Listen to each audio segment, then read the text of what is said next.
छत्तीसगढ़ कांग्रेस से जुड़ी इस वक्त की बड़ी खबर। सूत्रों के हवाले से खबर,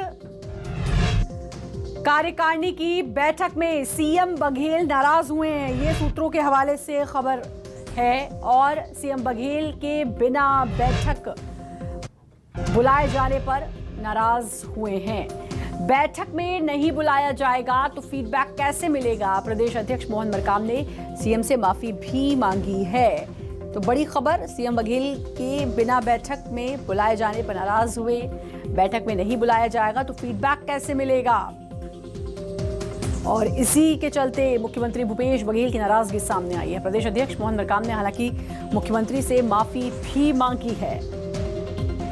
तो कार्यकारिणी की बैठक में सीएम बघेल की नाराजगी देखने को मिली। सूत्रों के हवाले से खबर आ रही है, सीएम बघेल ने बिना बैठक बुलाए जाने पर हुए नाराज और बैठक में नहीं बुलाया जाएगा तो फीडबैक कैसे मिलेगा?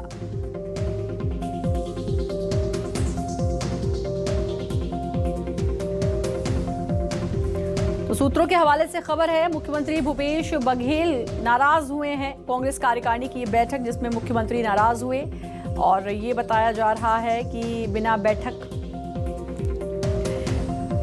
नाराजगी के बाद मोहन मरकाम ने उनसे माफी भी मांगी है। और फीडबैक कैसे मिलेगा अगर बैठक में नहीं बुलाया जाएगा, ये कहा है मुख्यमंत्री भूपेश बघेल ने।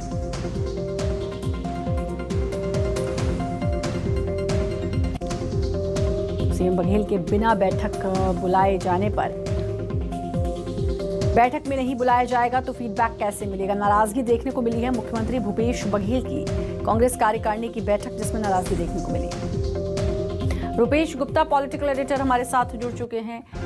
रुपेश, सूत्रों के हवाले से खबर की भूपेश बघेल नाराज हुए हैं, क्या कुछ हुआ और क्या वजह है इस नाराजगी की?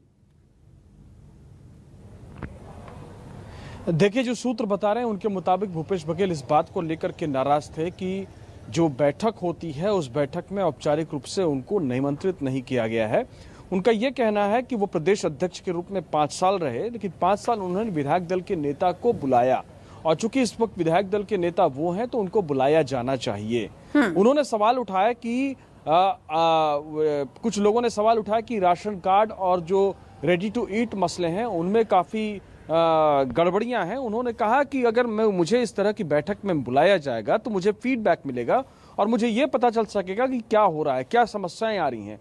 लेकिन जब बैठक में नहीं बुलाया जाएगा और इतनी महत्वपूर्ण बैठक होगी तो ये अपने आप में बहुत चिंता का विषय है। हालांकि बहुत सारी बैठकें ऐसी हैं जहां पे भूपेश बघेल खुद पहुंचे हैं और उन बैठकों में शामिल रहे हैं और जब उन्होंने बोला तो काफी देर तक सन्नाटा पसरा रहा। मोहन मरकाम जो कि प्रदेश अध्यक्ष है उन्होंने मामले को संभाला, इसके बाद फिर हालात सामान्य हुए। आप बने रहे हमारे साथ रुपेश और आगे बढ़ेंगे। छत्तीसगढ़ कांग्रेस से जुड़ी बड़ी खबर, छत्तीसगढ़ कांग्रेस कार्यकारिणी की हुई बैठक में पीएल पुनिया, सीएम बघेल शामिल हुए। बैठक में कई अहम मुद्दों पर चर्चा हुई है। कांग्रेस प्रभारी पीएल पुनिया का बयान, विधायकों की बयानबाजी और अनुशासनहीनता पर बयान दिया। कहा हर बयान को संज्ञान में लें, ये जरूरी नहीं है। पीएल पुनिया भी बैठक में शामिल हुए। कांग्रेस कार्यकारिणी की बैठक में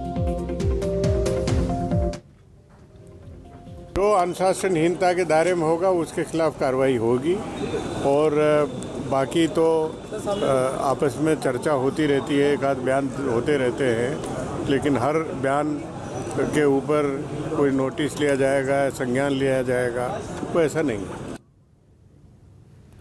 और हमारे साथ रुपेश गुप्ता जुड़े हुए हैं, हमारे पॉलिटिकल एडिटर। रुपेश, पहले तो नाराजगी हुई, फिर खैर जैसा आपने बताया कि हालात सामान्य भी हुए और कई मामलों पर इसमें चर्चा हुई। एक बयानबाजी को लेकर पीएल पुनिया ने कहा कि जरूरी नहीं हर मामले पर संज्ञान लिया जाए। देखिए, उन्होंने कहा कि जो अनुशासन के दायरे में आता है उस पर कार्रवाई की जाएगी। चूंकि अनुशासनहीनता का मसला उठा, इसके अलावा जो नेतृत्व को लेकर के चर्चाएं हैं उन पर भी बात हुई, लेकिन इस पर पीएल पुनिया ने दो टूक कह दिया कि ये चर्चा इस लेवल की बैठक में नहीं होनी चाहिए। इस चर्चा के लिए जिस स्तर पे बातचीत होनी चाहिए वहां बातचीत हो गई है। तो ये कुल मिलाकर के बातचीत रही। इसके अलावा आगे किस तरह से रणनीतिक तौर पर कांग्रेस पहुंचे, किस तरह से प्रभारी मंत्रियों को वहाँ की जो जिला इकाइयाँ हैं उनकी बैठकों में शरीक होना चाहिए, कितने बार 15 दिन में एक बार उन्होंने कहा कि दौरा करना चाहिए प्रभारी मंत्रियों को अपने ज़िले में। तो उन्होंने कहा कि मंत्रियों का संगठन से तालमेल ज़्यादा से ज़्यादा हो, ज़्यादा अच्छे से समन्वय हो, उनकी समस्याओं को सुने, क्योंकि अब चुनाव नज़दीक है, सिर्फ 2 साल का वक्त बचा हुआ है और ऐसे में अगर तैयारियां सही तरीके से नहीं हुई तो इसके नतीजे भुगतने पड़ सकते हैं। उन्होंने कहा कि बूथ स्तर तक कार्यकर्ताओं को सिर्फ कमेटियां बना देने से नहीं होगा, बल्कि उनको ट्रेंड, उनको एक्टिव रखा जाए, ये भी बहुत ज़रूरी है। तो तमाम विषयों पर चर्चा हुई, तमाम समस्याओं को सुना गया और उनको दूर करने के निर्देश दिए गए, उनको दूर करने के लिए बातें की गई। और इसके अलावा किस तरह से अगले विधानसभा चुनाव में जाना है, क्या रणनीति होगी, किस तरह के मुद्दे होंगे जिन पर सरकार लोगों के बीच में जाएगी, किन सरकार की बातों को प्रचार किया जाएगा, संगठन उसमें किस तरह से अपनी महत्वपूर्ण भूमिका निभा सकता है, तमाम मसलों पर विस्तार से इस बैठक में चर्चा हुई। जी, बहुत बहुत शुक्रिया आपका तमाम जानकारी देने के लिए।